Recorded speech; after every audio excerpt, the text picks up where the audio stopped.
Jeff Giles on what fans can expect from the Edge of Everything sequel. Jeff Giles has had not one, but two successful careers. Prior to moving to Montana and writing his young adult fantasy series, Giles was deputy managing editor at U, where he saw, firsthand, how passionate the young adult audiences really are.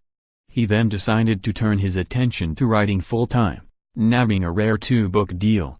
After a successful first novel, Giles is back with The Brink of Darkness, the second book in his romantic fantasy series. Here, he reveals why he loves writing for young audiences, and about chosen families.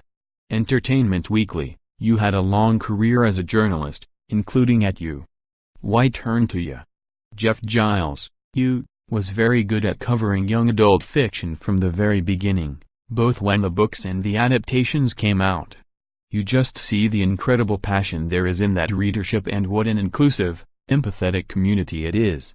The first time I came up with an idea, it just happened to be something that made sense as a young adult novel.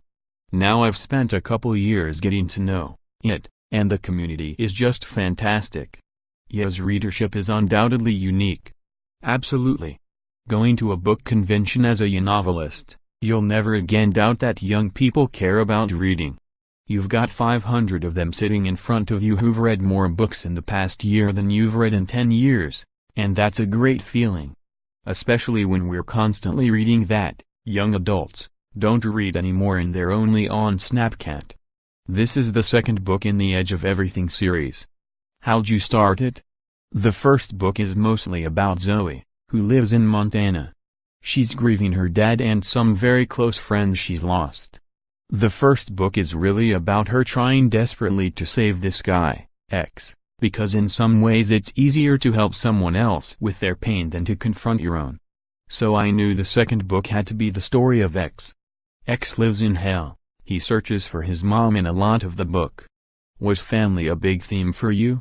There's a hopefully exciting fantastical plot, but relationships are what I care about more than anything else.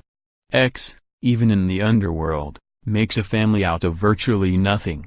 It's an important theme. Every family is as good as any other family. How did you approach expanding this world? The biggest challenge about writing a world that's basically hell is you need to have sympathetic characters.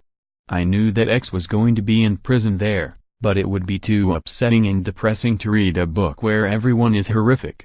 There had to be people that'd care about him, and there had to be people that we'd care about. How do you create characters who legitimately deserve to be in hell but you still feel something for? That was tough, but obviously what I came up with was, they have to acknowledge what they did, to admit what they did, and to be desperate to atone for what they did.